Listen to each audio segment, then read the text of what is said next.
আসসালামু আলাইকুম বন্ধুরা। তো আমি আজকে চলে এসেছি জোয়ারদার ফুড পার্কে। তো এই পার্কে আপনি আসলে দেখতে পারবেন কত রং বেরঙের ছাতা দিয়ে সাজানো এই পার্কটি। তো চলুন কথা না বাড়িয়ে আমি আগের থেকেই বলে দিই এই পার্কটির লোকেশন। আপনারা যারা আসতে চান তারা চলে আসতে পারেন এই ছাতা দিয়ে সাজানো সুন্দর পার্কটিতে।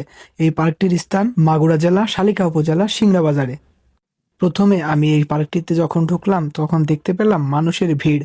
মানুষ কত আনন্দে এই পার্কের ভিতরে বসে আড্ডা জমাচ্ছে। তবে আমি আপনাদেরকে এটা বলতে পারি, এই ছোটখাটো পার্কটিতে এত পরিমাণের ছাতা দিয়ে সাজানো যেটা দেখলে আপনার চোখ সত্যি জুড়িয়ে যাবে। জোয়ারদার এই ফুড পার্কে আছে আপনাদের পছন্দের খাবারও। আপনি চাইলে আপনার মন মতো খেতে পারে। খাবার জন্য আছে বসার খুব সুন্দর জায়গা, যেখানে আপনি বসে খেতেও পারবেন, আড্ডাও দিতে পারবেন। তবে এই পার্কে আমি ঢুকে এটা বুঝতে পেরেছি শখের কোনো বয়স নেই।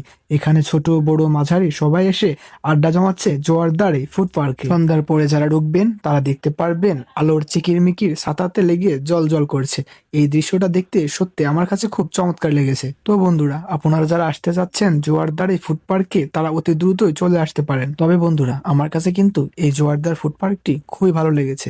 আপনারা চাইলে চলে আসতে পারেন এই পার্কে। আমার ভিডিওটি ছিল এই পর্যন্তই। যদি আপনাদের কাছে ভালো লেগে থাকে তাহলে অবশ্যই লাইক কমেন্ট শেয়ার করে দিবেন। ধন্যবাদ সবাইকে। আল্লাহ হাফেজ।